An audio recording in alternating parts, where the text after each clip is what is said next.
Bueno, muy buenas tardes, bienvenidos a Casa Árabe, a esta presentación de Quinteto de Mogador de Alberto Ruiz Sánchez, que hemos bautizado como Mogador o el Otro México, precisamente para enmarcarlo dentro también del ciclo Árabes en América que hemos hecho en colaboración Casa Árabe con la Casa de América a lo largo de 2 meses, que ha incluido varias conferencias, ciclos de cine, una exposición precisamente de caligrafía árabe en la Casa de América y bueno, esta es nuestra penúltima conferencia. Nos ha parecido en esta casa interesante desde su incepción analizar las conexiones que existen entre el mundo árabe y las Américas o América Latina en este caso en particular. En ocasiones la principal relación es la de aquel mahjar, aquella migración que se dio de los árabes a finales del siglo XIX, principios del XX, evidentemente también registrando su presencia desde la conquista de aquellos españoles o árabes digamos, conversos que habían llegado a las Américas. Sin embargo, pocas veces hay posibilidad y tiempo de hablar de estas conexiones más contemporáneas que existen entre estas dos regiones. También hay ejemplos claros de la presencia árabe en la literatura latinoamericana, no solo en los personajes de García Márquez o en las novelas de Milton Hatum en Brasil o de Luis Fayad en Colombia, sino precisamente en obras como la de Alberto Ruiz Sánchez. No es la primera vez que Casa Árabe precisamente interactúa con este autor mexicano. En el año 2009 estuvimos en el Festival Hey de literatura en Cartagena, Colombia, con otros autores, con Rumana Haddad, poeta libanesa, con Luis Fayad, novelista colombiano de origen libanés, investigando y haciendo, tendiendo puentes entre estas culturas. Entonces, bueno, pues me da un gran placer, enorme gusto poder en esta ocasión auspiciar esta presentación del libro. Además, tenemos la gran fortuna de tener ya el libro a la venta aquí afuera. Creo que es una labor de edición realmente estupenda. Incluye unas caligrafías que son realmente un ejemplo de este arte islámico. Justamente Hassan Masoudi, que es uno de los autores de estas caligrafías, el principal. También hay otra que Alberto ya nos comentará un poco de la historia de la otra calígrafa, pero Hassan Masoudi también ha visitado esta casa con su obra en una exposición que hicimos precisamente sobre la caligrafía árabe. Entonces, un poco esta introducción es para señalar lo importante que es para esta casa esta dimensión, estas conexiones, estos puentes que se tienden entre ambas regiones y muchas veces las sorpresas precisamente que encontramos en el camino. Creo que la obra de Alberto es justamente algo que se desmarca de estos, digamos, recorridos más tradicionales. No es una migración habitual de física de aquellos árabes que emigraron a América Latina y que echaron raíces ahí y que añoran o anhelan aquel terruño de sus abuelos, sino que es más bien una nueva forma de mestizaje, una forma de tender puentes muchas veces imaginarios, pero desde luego también basados en los viajes y en el nomadismo de Alberto, que realmente es muy gozoso. Mogador nace de las manos de dos amantes. Es el resultado de una fórmula, diría yo, alquímica, que parece ser el resultado de aceite, azafrán, azulejo. Es el nombre de una mujer también. Tiene la edad de la escritura, esta ciudad.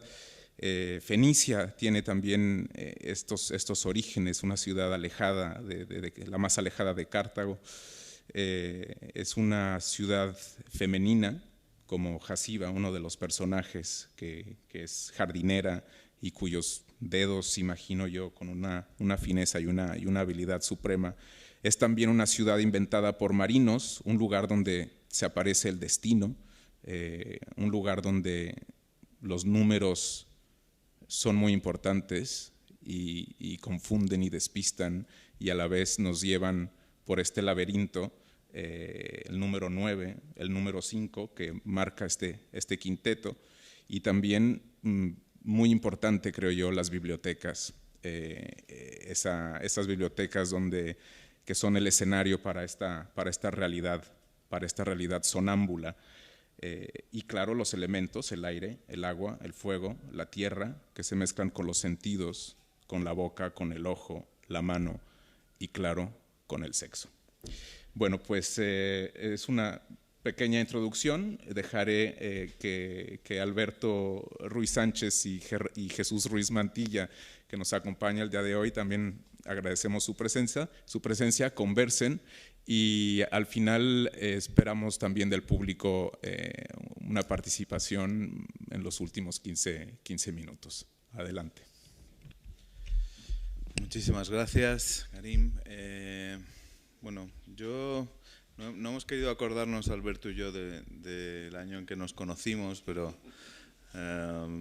ya pasan más de 2 cifras, ¿no?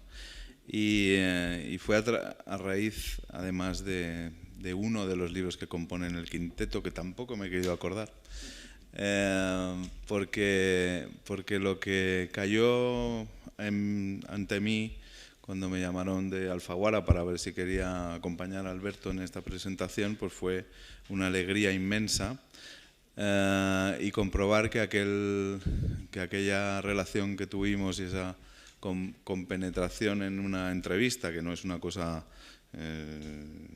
es una cosa habitual, pero a veces no se da, nos lleva a que cuando me mandan el ejemplar, el badoque, que en mexicano, el tocho en colombiano y en español también, de España, que tengo ante mí, pues observándolo, viéndolo, ojeándolo, oliéndolo, porque a mí me gusta oler los libros, chuparlos a veces también. O sea, tengo una relación muy sensual con ellos. Pues no, lo que me llevó fue a una reacción absolutamente coherente con lo que es asombro. Dentro del libro empecé a hurgar, empecé a perderme, empecé a marearme, empecé a experimentar y seguí sin salir de mi asombro durante estas 800 páginas que componen el quinteto de Mogador. Yo no voy a decir mucho más, simplemente voy a hacerle preguntas a Alberto y vamos a empezar una conversación en la que ustedes participarán también y espero que disfruten. Y lo primero que te quería decir, Alberto, precisamente es que los elementos los ha mencionado Karim, los elementos con que se abren el quinteto en este primer volumen de 9 veces el asombro, el azafrán, el aceite de árgano, el azulejo. Justo todo eso estaba en mi casa cuando yo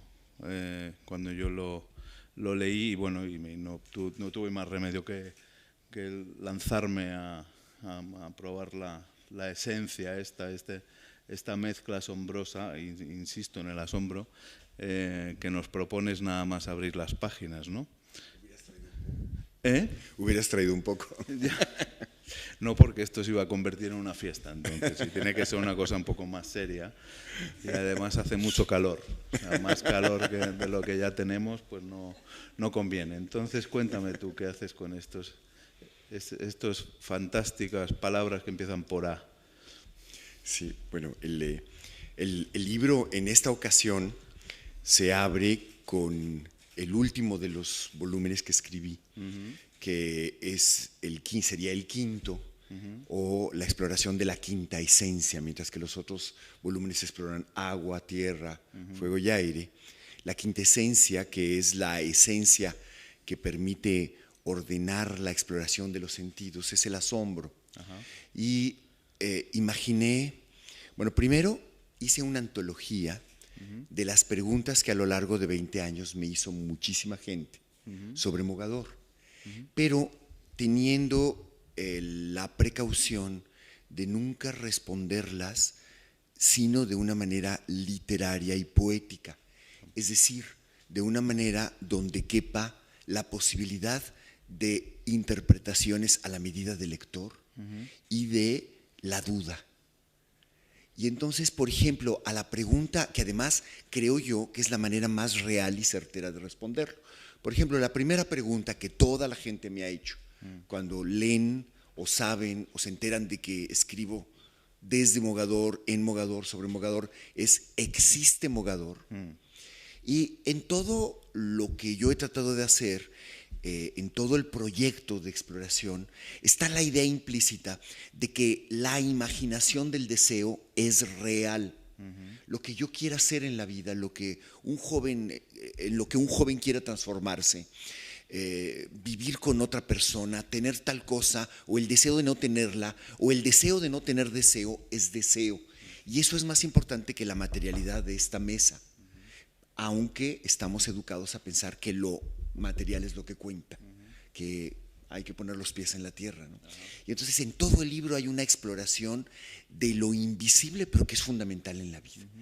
Y entonces, si me preguntan si Mogador existe, yo puedo responder, no, no existe, porque lo llevamos dentro.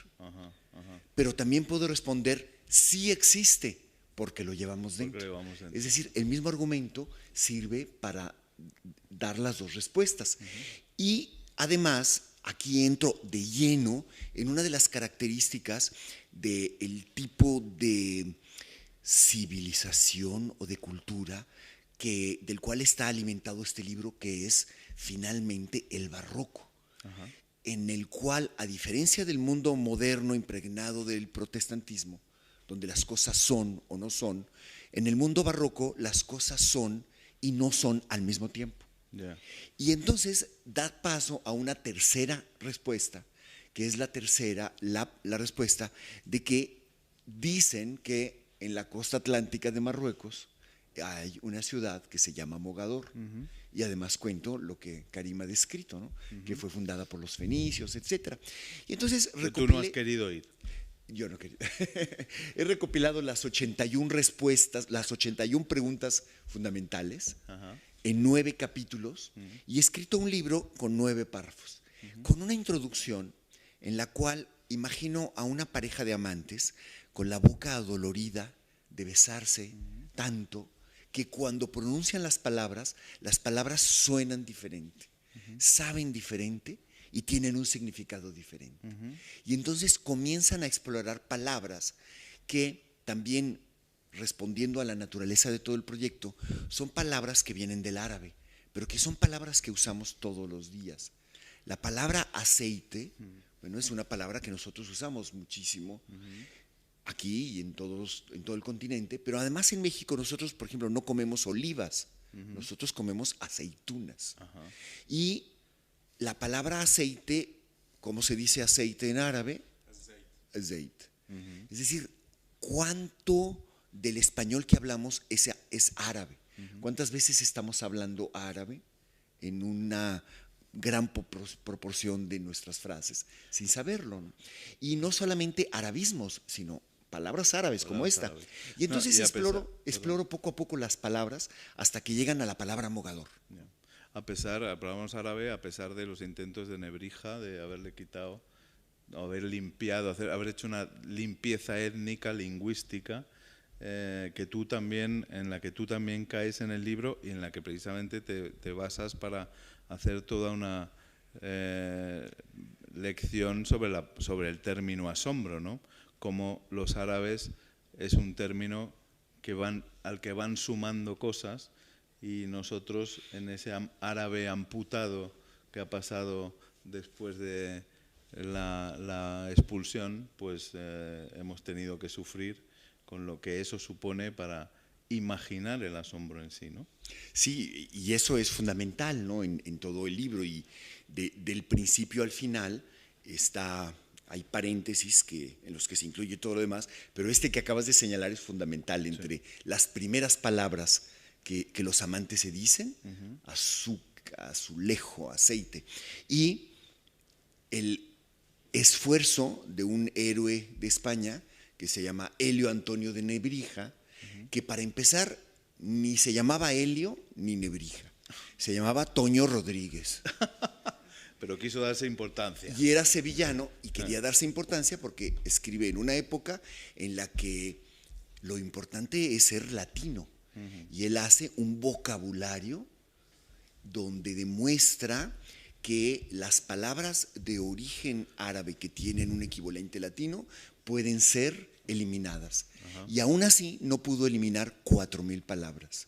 Y entonces este hombre, Helio Antonio de Nebrija, está en el origen de haber considerado al asombro con las acepciones que en el Real Diccionario, en el diccionario de la Real Academia, todavía hasta la edición anterior a la que circula actualmente, había un significado distinto de la palabra asombro, o un orden distinto en los significados, un orden apesadumbrado.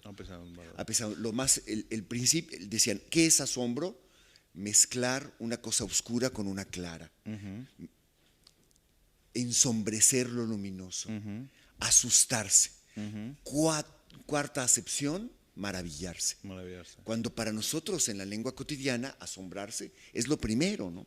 Después yo he insistido mucho desde hace muchos años en esto y he visto que ya en la edición 22 o en la 23, ¿cuál es la que circula ahora? La 22.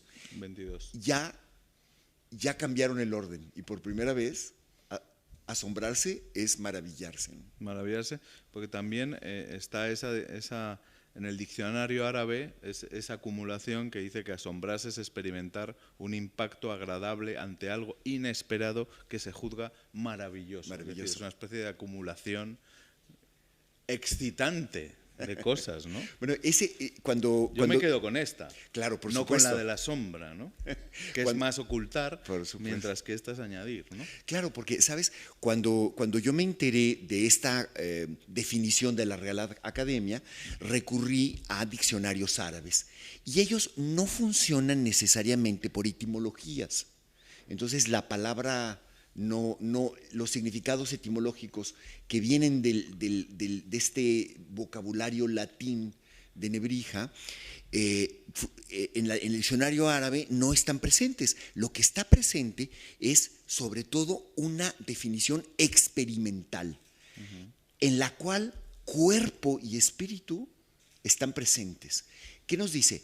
El impacto, un impacto, es decir, algo físico, un impacto agradable ante algo desconocido, y entonces ahí está algo que no conoces por ignorancia o no conoces porque es de otro país, desconocido o lejano, que tu mente, es decir, tu razón considera maravilloso. Está todos los elementos del ser humano incluidos en uno, o sea, te demuestra que muchas veces el procedimiento etimológico es profundamente pobre. ¿Por qué? Porque excluye la experiencia. ¿No? Y esa es parte del espíritu de Nebrija, es decir, de Toño. Castrante.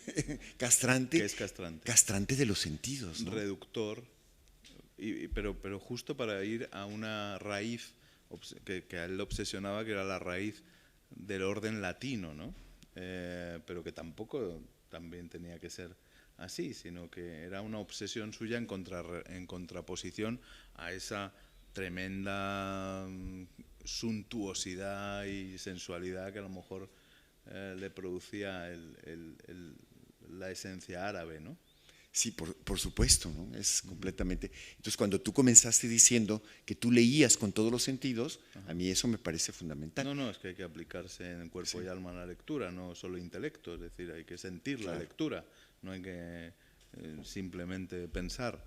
Pero eso nos lleva también a la dedicatoria, que tú incluyes el asombro en algo fundamental en tu vida, ¿no? Que dices para Andrés y Santiago, por la vida mogadoriana que les ha tocado y las transformaciones que les imprime, y para Margarita, en complicidad alquímica de todos mis elementos, agua, aire, tierra y fuego compartidos, más el asombro, la quinta esencia. Sí, bueno, eso es culpa de Margarita. Pero el asombro es verdad que es la quinta esencia del amor, es decir, es obligación de dos amantes asombrarse hasta el fin, ¿no? Pues yo diría que más que una obligación, es la naturaleza de la relación amorosa, ¿no? Digamos, del detonador porque después del asombro viene la curiosidad, ¿no? Y el amor como conocimiento, ¿no? O sea, tú te enamoras no para poseer y conquistar, sino para conocer y seguir conociendo. Sí, para sorprenderte, para seguir en ese camino que te lleva, ¿no? Pues a crecer. Y sabes, hay una fórmula que yo he encontrado que la aplico tanto en mis libros como en el trabajo editorial que hacemos: sumar al placer de contemplar el placer de comprender. Exactamente, que también está en el libro, porque este libro es un compendio de ti mismo, ¿no? No es bueno, una... Ya me hubieran divorciado. ¿No? Ya. Hace algunos años. Sí, ¿no? Pero bueno. Es un poco más. Un poco más. Pero sí, no quiero comprometerte, Alberto, pero bueno, asume lo que has hecho y lo que has cometido, que el badoque, asúmelo con todas sus consecuencias y no te escaquees ante este maravilloso público que nos acompaña hoy. Sí, ¿no? Bueno, Incluso, ahora vamos a lo material, que es esta obsesión tuya, no te vas a escaquear, por los zapatos. Cuéntanos. Y el fetichismo. Dale. Bueno, hay un capítulo en la última parte del libro donde, bueno, después hablaré de qué tipo de fragmentos hay y por qué al final hay fragmentos en los que el narrador, yo lo presento con todas sus limitaciones, como un hombre que es como somos los hombres, ¿no? O sea, porque en el libro anterior, en Los Jardines Secretos de Mogador, el narrador es un seductor.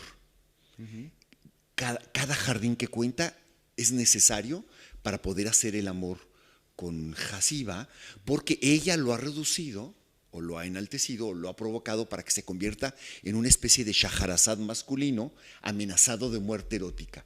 Cuando le dice: no volveremos a hacer el amor hasta que no vengas a contarme cada noche un jardín secreto de Mogador. Y él le dice: pero si aquí no hay jardines. Dice: bueno, jardín en el sentido de un ámbito que alguien ha transfigurado para que se convierta en un paraíso, es decir, un espacio de convivencia del amor, ¿no? Y entonces, claro, cuando terminé ese libro, yo dije: este tipo tan seductor es un antipático. Entonces hay que ponerle fallas, y entonces lo pongo a vivir. Y lo pongo, me imagino ya en ese momento, un cincuentón que dirige una revista erótica que lleva el nombre del Tratado del Amor Árabe, que a mí me parece más antipático de todos, que se llama El Jardín Perfumado. Y que es la contraposición exacta del Tratado del Amor Árabe, que a mí me parece maravilloso, que se llama El Collar de la Paloma. Porque en uno, bueno, se trata del placer de un jeque, y en el otro se trata de comprender qué sucede en el amor. Desde el primer libro lo cito El Collar de la Paloma, el capítulo que se llama De las señas del amor que se hacen con los ojos, ¿no? Mientras que el otro es más burdo. Bueno, él tiene una columna que se llama, que es una especie de Kama Sutra. Él está escribiendo su Kama Sutra, y cada vez que escribe y ha terminado un capítulo de todo el conocimiento que ha alcanzado a lo largo de la vida del amor, llega a la realidad, normalmente de la mano de una mujer, y le demuestra que tiene que volver a aprenderlo todo. Y en una de esas aventuras que le suceden varias cosas. Muchas que sí han sucedido y otras que me han contado, porque este libro es un libro de investigación. O sea, yo he vivido, pero he vivido también la escucha, la necesidad de escuchar a hombres y mujeres, ¿no? Principalmente mujeres. Y entonces hay un momento que me interesó a mí muchísimo, que es la relación con la danza.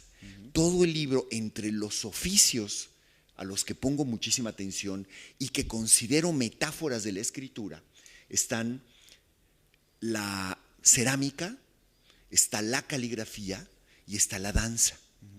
Y entonces imaginé a este hombre como un redactor que está al fondo de un edificio. Imaginé el edificio como estos edificios de los años 40 que hay en el centro de la Ciudad de México frente al Palacio de Bellas Artes, que tienen pasillos muy, muy largos, el elevador hasta el fondo, y él es un redactor que está que cada vez que se abre el elevador de vez en cuando y hay una mujer que camina, él escucha los pasos y empieza a tener una relación con esta voz de los zapatos de una mujer. Y bueno, termina viendo una relación con una bailarina de tango, ¿no? Y que además, y una relación con una psicoanalista argentina. Bueno, y total, es toda una historia, ¿no? El barroco de nuevo. El barroco de nuevo, lo que es y lo que no es. Lo que ha sido muy lindo después de publicar el texto, que no aquí, pero en la publicación en una revista lo llamé La voz de tus zapatos, es que una de las mejores bailarinas de tango de Argentina, Milena Plebs, se enamoró del texto y escribió una coreografía que se llama La voz de tus zapatos. Milena Plebs es es el último motivo que hay en el Museo del Tango y en el Café Tortoni. En ambos, el último cuadro es ella que, siendo bailarina de danza contemporánea, junto con su pareja, que hicieron un grupo que se llamaba Tango por Dos, son los culpables de que los jóvenes hayan vuelto a bailar tango en Buenos Aires en los años 90. Y entonces ella tomó esto y montó un espectáculo. Eso lo hubiera puesto, fíjate, aquí. Es muy, muy bonito. Y es bueno, terminan bailando arriba de las mesas, hay muchos zapatos, en fin, pero más que mi debilidad por los zapatos, es la debilidad de algunas personas por los zapatos, que yo he tratado de escuchar, pero sobre todo de muchas mujeres. A mí siempre me ha interesado o sea, los zapatos obviamente es lo más vinculado a la ropa interior, ¿no? Es una ropa interior que se lleva afuera, ¿no? Así como explico en el libro cómo la boca, los labios, es el órgano sexual que más terminaciones nerviosas tiene y que lo llevamos fuera. Pienso que los zapatos son la ropa interior que se lleva fuera, ¿no? Pero aunque hubieses puesto hubieses traído Mireia Prest, pues lo que sí has querido y has insistido en mostrarnos es este episodio de las cabras. Sí. Que si quieres ahora te doy pie para que nos expliques y nos documentes con alguna imagen, ¿no? Bueno, entre las cosas que ya tienen hartos a mis hijos cuando pasan por alguna de mis participaciones públicas, está la historia que para mí fue clave justamente de la elaboración de esta poética del asombro, y que sucedió en el primer viaje a Marruecos en 1975, es decir, hace mucho, mucho, mucho tiempo, pero que para mí fue primero una sensibilización hacia lo que iba a venir después, que era el descubrimiento de Mogador, y al mismo tiempo era una clave del tipo de escritor que yo quería ser. O sea, cuando estábamos en ese viaje a Marruecos, yo tenía dos preocupaciones fundamentales. Una era encontrar mi propia voz narrativa, y la otra era comprender todas mis limitaciones como hombre viviendo por primera vez con una mujer. Y justamente antes de encontrar a Mogador, que me dio una respuesta a estas dos inquietudes, estas dos preguntas, estábamos saliendo del Sahara, nosotros, que además ese viaje lo hicimos realmente por azar. Nosotros íbamos a tomar otra ruta, pero como un caid nos envió con dos hombres hacia el norte, y mientras yo fui al baño en una estación en la que nos paramos, quién sabe por qué, y subió un tercer hombre al automóvil, uno de ellos le pasó a Margarita un mensaje en la que le decía que se quedara. Era una invitación a que se quedara y incluía una frase muy simpática como: del Alberto ya nos encargaremos, no te preocupes. Y entonces yo salí del baño y Margarita dijo: nos vamos. Digo: pero ¿cómo nos vamos? Si nos van a llevar, nos vamos. Y entonces nos salimos y nos fuimos y pasaron otras cosas. Total, que gracias a todo ese azar, nosotros terminamos llegando a Mogador desde el sur, y antes de llegar a Mogador salíamos del Sahara, después de pasar muchísimas horas, más de 12, en un paisaje de piedras, muy pocas dunas, y de pronto al fondo vemos un grupo de árboles, que es cierto, son árboles maravillosos, son los arganos, que tienen la característica de poder tirar 20 metros de raíz, aunque la copa de los árboles nunca rebase los 2 metros, 2 metros y medio, 3 por lo mucho. ¿Qué quiere decir? Los biólogos llaman a estas plantas devastadoras, porque, claro, si hay un poco de agua, se la llevan toda, ¿no? Y estaban llenos de puntos negros. Con todo mi conocimiento del campo mexicano, le dije a Margarita: mira, seguro ahí hay buitres, o como nosotros decimos, sopilotes. Debe haber muchísimo, una vaca muerta ahí. Y Margarita, que siempre tiene razón hasta cuando se equivoca un poco, me dijo: qué ciego estás. Tenía razón. Eso que está allá al fondo no son aves, no son pájaros. Pero ¿cómo no? ¿Entonces qué hacen en el árbol? Tienen 4 patas. 4 patas. Nos fuimos acercando más y era un rebaño de cabras encima de los árboles. Y entonces estábamos realmente emocionados, primero porque, claro, no lo había escrito ningún escritor, no eran peces que atravesaban ni un ángel que cayó en la calle, era real, ¿no? Era la realidad diciéndote que había algo excepcional y maravilloso. Y en el transporte público en el que íbamos, le digo al marroquí que iba a mi lado: mira, mira. Y él me ve a mí como un loco y me dice: ¿qué pasa? ¿Qué hay? Le digo: mira, allá al fondo. Me dice: ¿qué? ¿Qué sucede? Le digo: las cabras. ¿Y qué tienen las cabras? Están sobre los árboles. Y me dice: pero las cabras siempre están sobre los árboles. Es decir, lo que para mí era excepcional, para él era una cosa de todos los días que no merecía ninguna atención. Compré un libro con fotografías de cabras en los árboles, y él me dijo: ¿y qué dice el pie de foto? Árbol argano de la región de Marruecos. Con cabras. No ven las cabras, no las ven. Y entonces yo dije: una dimensión de mi labor de poeta y de mi labor de escritor va a ser encontrar las cabras en los árboles de mi país, y es lo que hacemos en Artes de México, en la revista Artes de México, de mi mujer, si quería seguir viviendo con ella, porque claro, ya me estaba enamorando de todas las vecinas y de sus amigas, de la vida cotidiana, ¿no? Lo que no vemos, sino las cabras que no vemos, que no consideramos excepcionales, habría que mostrarlas. Entonces, bueno, les muestro si creen claro que no es cierto. Sí. Bueno, hay una foto aquí en el Badoque. Sí.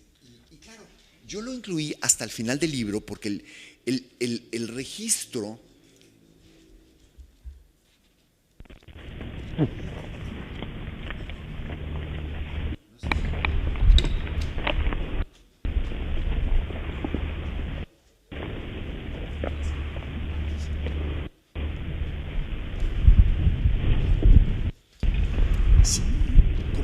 el primer volumen que escribí es mucho más poético. Si yo incluía esta escena en eso, parecía que yo lo había inventado. Mientras que en el último volumen, que es más ensayístico, cabe esto como algo verosímil.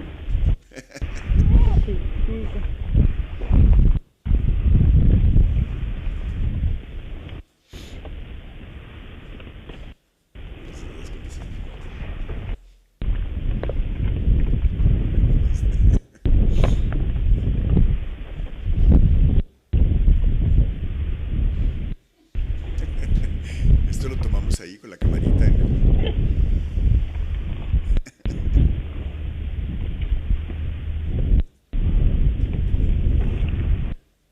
Ya se me iba a la calle.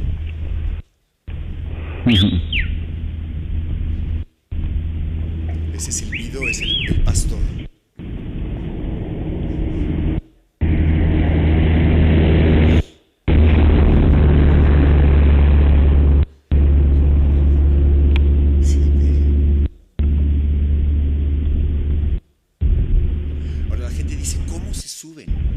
es que tienen una pezuña dividida, no es una pezuña que es como la de las vacas, ¿no? Como la de los caballos, y además tiene movimiento, entonces sus patas son tenazas. Entonces, para demostrar cómo se suben, esta se subió en este momento.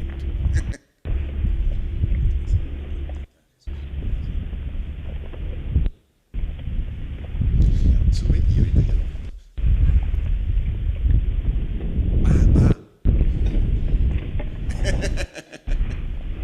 Bueno.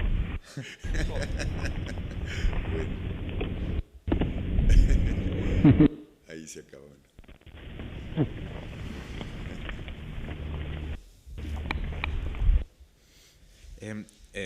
Alberto, yo quería hacerte una pregunta con o sea, es evidentemente un poderosísimo ejercicio de imaginación lo que has hecho, pero además, como bien dices, es también un ejercicio de documentación, ¿no? Que has hecho una serie de preguntas y entrevistas y en ese sentido me gustaría saber qué es lo que para ti entrar en el mundo árabe ha implicado. Es decir, bien has dicho, yo con mi conocimiento del campo mexicano, ¿no?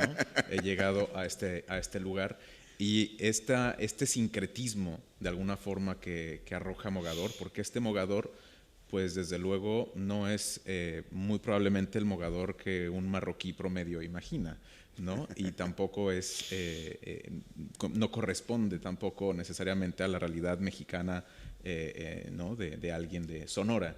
Entonces realmente has creado un mundo mágico, pero que embebe tanto de tu propia, ¿no? Está muy claro en la introducción que dices que has nacido que has estado en las dos orillas, también has estudiado en la otra orilla del Mediterráneo, te sientes también que has pasado un poco por Al-Ándalus, pero me parece fascinante precisamente esto que produce un sincretismo muy particular.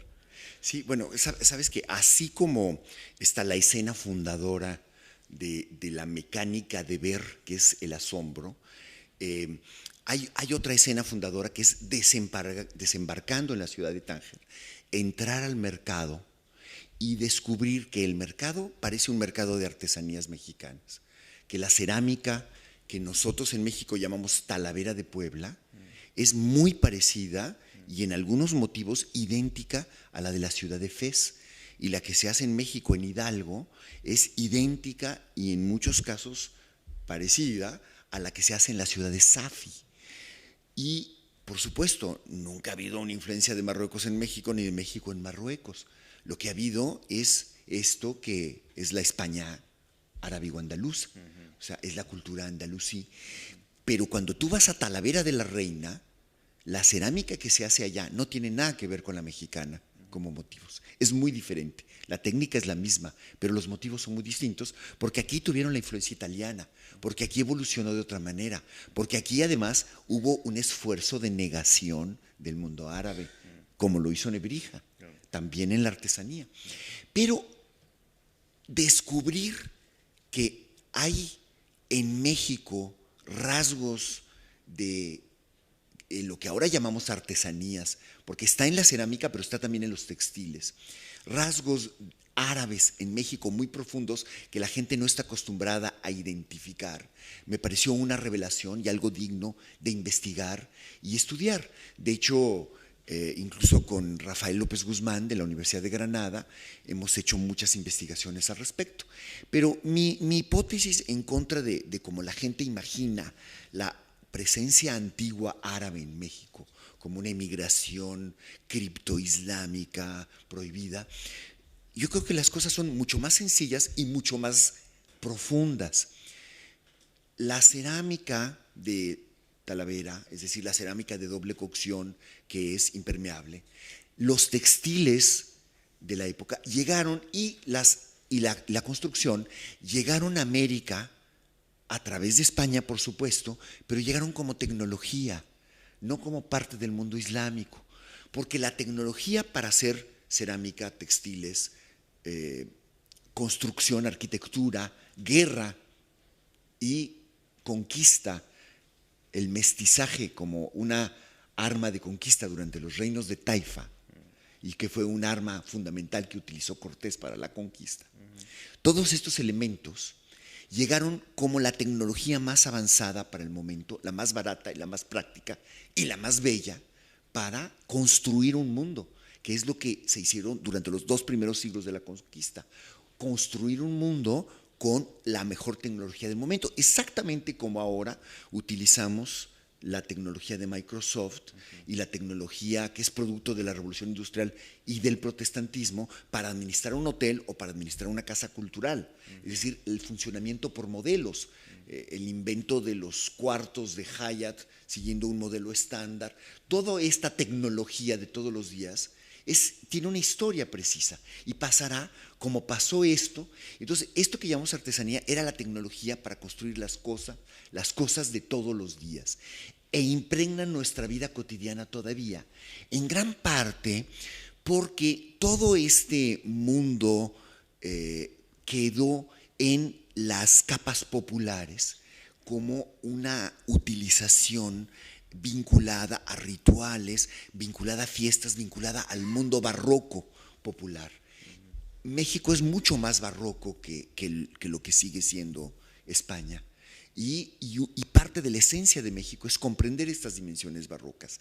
Incluso esto que hablábamos al principio, Jesús, de comprender el mundo a través de los sentidos, tiene un segundo eco en el mundo barroco, una de cuyas esencias en la formulación de los ejercicios de San Ignacio es que se puede llegar a Dios a través de los sentidos, a diferencia de el protestantismo, donde solo se puede llegar a Dios a través del contenido de las palabras.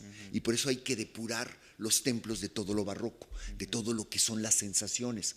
O sea, el templo barroco es una maquinaria de sensaciones, como sería hoy un espectáculo multimedia, todo dorado, con una dramaturgia de la luz que hace cuando tú vas avanzando, todo te conduzca a ese lugar en que los 2 cuerpos de la iglesia se cruzan y está el altar, y donde el sacerdote levanta la hostia y transforma un pan en cuerpo de Cristo, ¿no?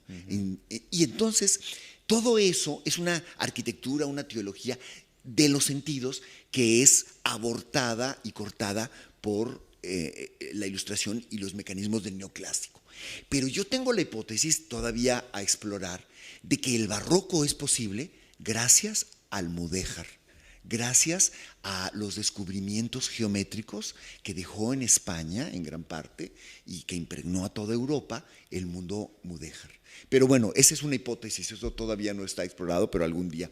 Y entonces de todo esto está lleno este libro. Eso es también parte de la investigación que impregna este libro y que hace que para mí haya sido importante continuar haciéndolo a lo largo de los años, y que implica también un cuestionamiento de las formas literarias, porque cuando tú estás hablando de estas dimensiones de larga duración, como llamaban los historiadores de la Nueva Historia en Francia, tú hablar de los géneros literarios, estás hablando de una historia muy corta.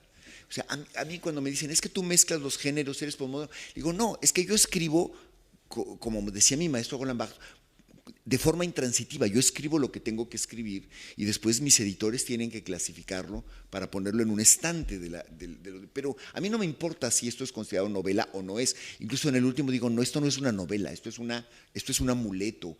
Es decir, pero al mismo tiempo hay un cuidado a la forma artesanal del objeto escrito, no solamente del objeto impreso. Hay una precaución de encontrar que esta diversidad, esta exploración de la diversidad del deseo tenga una composición, porque no se trata nada más de sumar lo que sea, se trata de lograr lo que hacen los artesanos de los azulejos, como los que aparecen en la portada, los celijeros, los malem, que quiere decir los maestros, que tienen un método. Entonces yo me fui a investigar qué método tienen ellos para dar a la diversidad una unidad. León, que sabe mucho de esto, no me desmentirá. Y entonces encontré que los maestros utilizan una técnica que se llama el cuadrado védico. Es una lástima que no traje ilustraciones.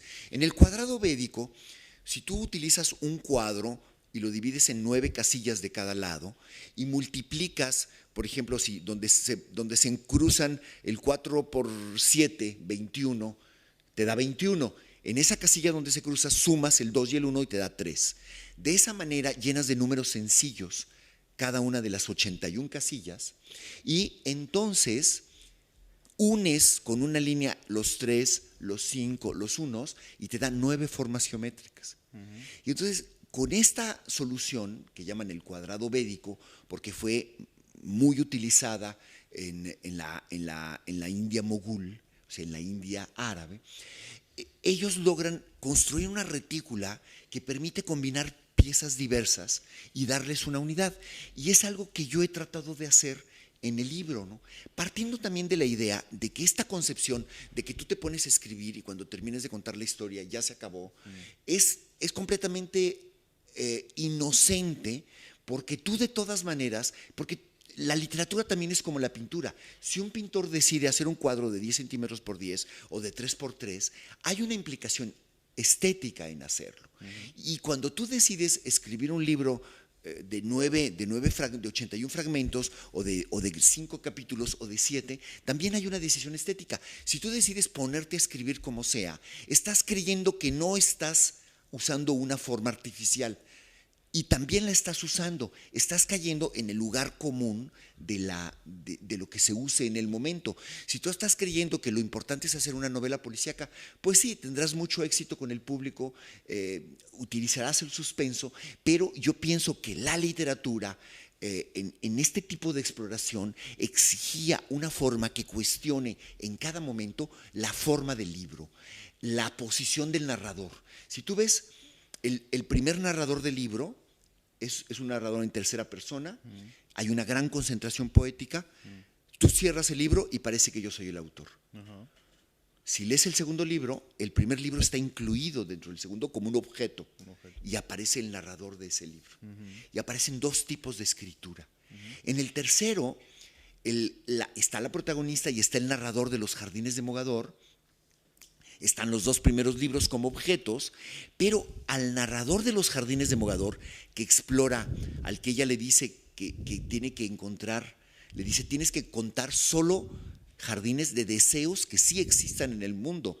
Entonces yo me dije, y yo tengo que cumplir ahora ese requisito como narrador cuando escribí eso.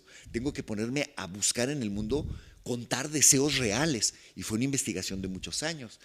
Pero al mismo tiempo ella le dice, pero tienes que inventar la forma narrativa para cada deseo, porque cada deseo requiere una forma distinta. Es decir, si el mismo deseo tú lo cuentas de la misma manera, no es otro deseo. Y entonces hay una exploración de un abanico de deseos, y a ese personaje que se convierte en el seductor, aquel que me resultaba antipático, yo le quité psicología, le quité descripción del cuerpo, le quité nombre, no tiene nombre. Lo convertí en lo que cuenta. Es decir, como si tú tienes un perfil con el fondo, que y en algunas escuelas han hecho ejercicios de describir cómo es a partir de lo que cuenta. Y claro, lo interesante es que ahí lo que él es queda en la boca o en la interpretación de los lectores, ¿no? Entonces todo el tiempo, en todo el libro, hay un cuestionamiento del narrador. Después el narrador, otra vez, ya no explorando la diversidad de lo que cuenta, sino la diversidad que él es, la diversidad de las personas que somos en diferentes momentos. La exploración de la diversidad que cada persona es, al final del libro, obedece a otra experiencia que fue una revelación. En el método de investigación de preguntarle a muchas mujeres sobre el sexo, sobre su vida sexual durante el embarazo, en uno de los libros. Yo una vez puse a 5 amigas y que no se conocían entre ellas, pero yo las conocía a las 5 y les pedí que me contaran quién fue su mejor y su peor amante, sin decir nombres. Y solo yo sabía que el peor de una era el mejor de la otra. Porque no existe tal cosa como un mejor amante. Hay una relatividad fundamental. Entonces, esa relatividad es parte de lo que exploro en el libro, en el contenido y en la forma. Y es parte de la investigación también, ¿no? No, y luego también hay un guiño fascinante al lector, que hay una parte del libro, en el 9 veces el asombro, en el que durante 120 páginas no están numeradas. que eso es absolutamente perderse y ganarse, a dejarse llevar, ¿no? Porque muchas veces esa convicción de estoy en la página tal nos atenaza, nos atrapa, nos coarta, ¿no? Y esto es un detalle tan sumamente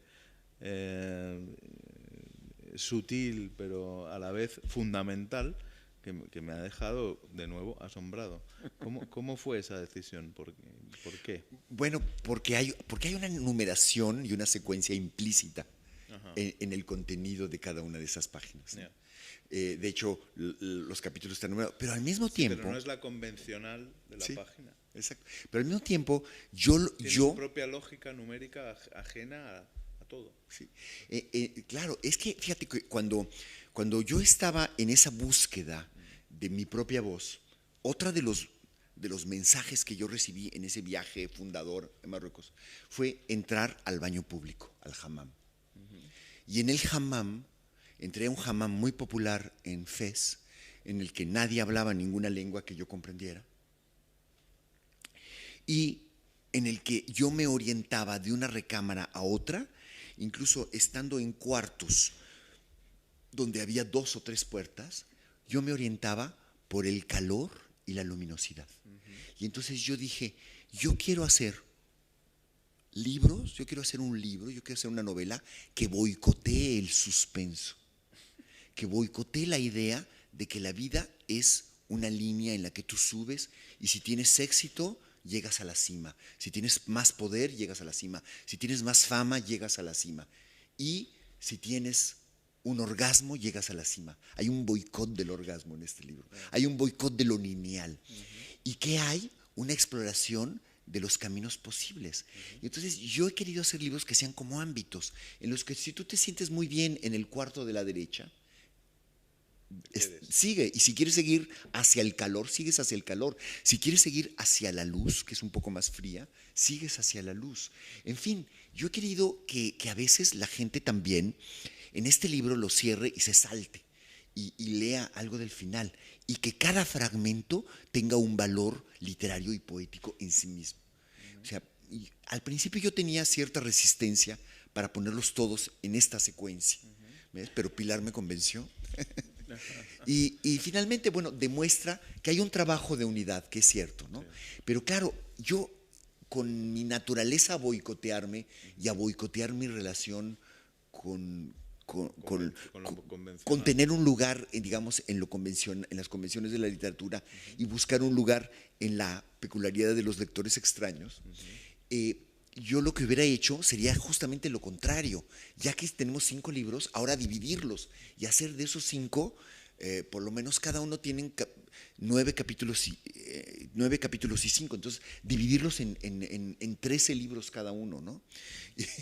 y entonces... Sí, tú, anticonvencional, pero obsesionado por la estructura. Sí. Como un escritor, sea convencional o no, tiene que estar. Y obsesionado por con una estructura que no ahogue la vida de la que se va llenando el libro. Que no se note, pero que tiene que estar. Sí. Porque es la arquitectura de cualquier libro, sea como sea, ¿no? Sí, rizomática, como me decía. Rizomática. Sí, bueno. Te quería preguntar un poco sobre esto, un poco las influencias que es parte de tu largo currículum, por habiendo estudiado con Roland Barthes y con Deleuze, este tema del Oulipo, de la literatura experimental, del laberinto.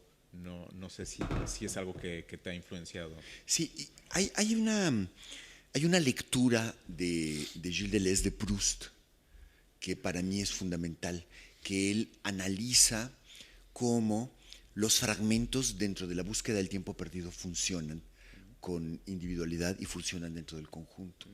Y cómo Deleuze analiza cómo para Proust fue importante el tener los 7 libros de la búsqueda del tiempo perdido realizados.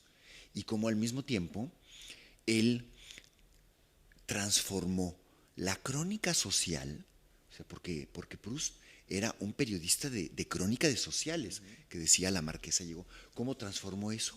En un análisis de las dimensiones humanas más increíbles y insospechadas. Y cómo además esa estructura es rizomática en el sentido de que no tiene un tronco y una raíz. O sea, no tiene una linealidad, sino que de pronto se mueve para allá y se mueve para acá y puede conectarse no una mano con un brazo, sino una mano con una cabeza, con un oído, en fin. Y yo he querido que eso exista en este libro, pero que al mismo tiempo haya un orden, ¿no? O sea, en la novela tiene que haber una composición, una idea de composición. Y hay que quitar muchas cosas. O sea, aquí hay 800 páginas, pero hay el doble de cosas sueltas que no están, ¿no? Algunas de ellas, les puedo mostrar algunas cosas.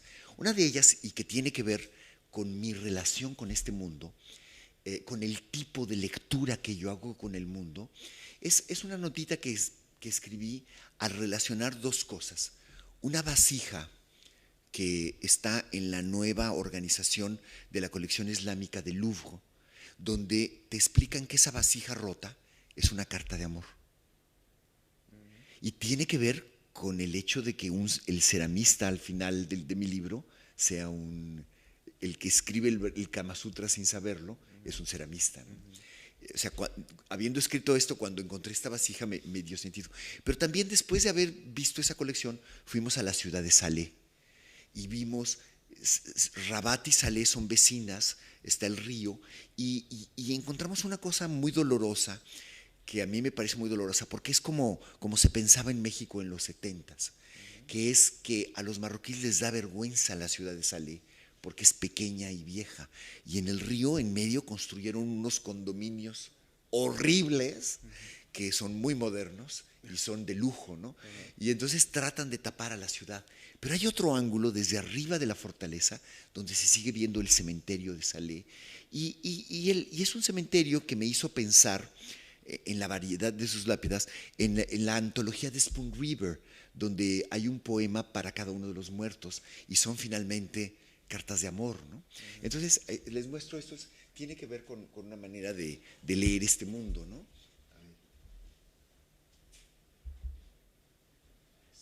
Hoy descubrí que esta vasija rota es una carta de amor, escrita hace siglos, tal vez por uno de los muertos enfilados hacia la Meca en el cementerio de Salé.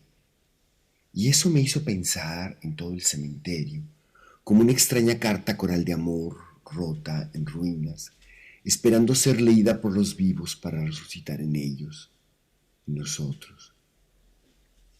Pero para lograrlo hay que pasar primero entre dos nubes, ahí donde el piso es un espejo de lluvia vieja que hace de nuestros pasos picoteo y nos pone entre cielo y cielo, como ponernos en entredicho, casi en un sueño. Y ahí, desde el más alto peñón y fortaleza, donde mira al mar la ciudad de Rabat, se deja ver allá, muy abajo, discreta, casi lejana tras el delta del río, la ciudad amurallada de Salé, rodeada como una segunda muralla por su cementerio. La de abajo es más antigua que la de arriba, pero la nueva es ahora sede real. Y ya solo los muertos son testigos de aquella lejana grandeza, como todas siempre fugaz. Por eso tal vez, como avanzada, al pie de la muralla parda de Salé, este ejército de tumbas amarillas detiene incluso a nuestras miradas. Pero hay que ir a verlas de cerca y tocarlas para dejarse poseer por el acertijo enamorado que es cada tumba. Están como en un oleaje de arena, son las dunas de los muertos, donde el grano a grano que mueve el viento es el tiempo de la vida.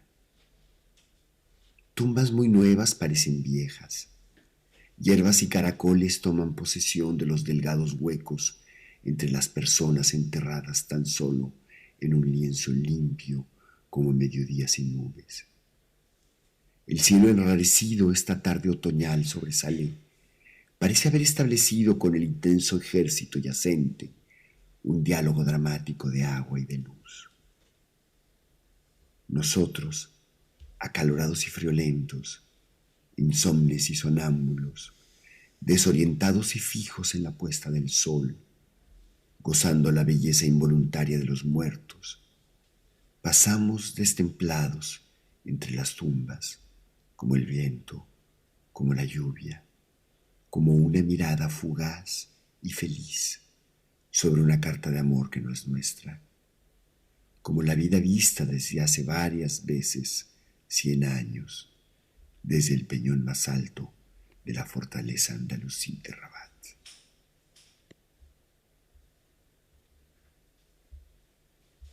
Sí, bueno, este videíto tan rudimentario lo hago con el iPhone, con tomo las fotografías y después las monto en un programita del iPhone que se llama iMovie.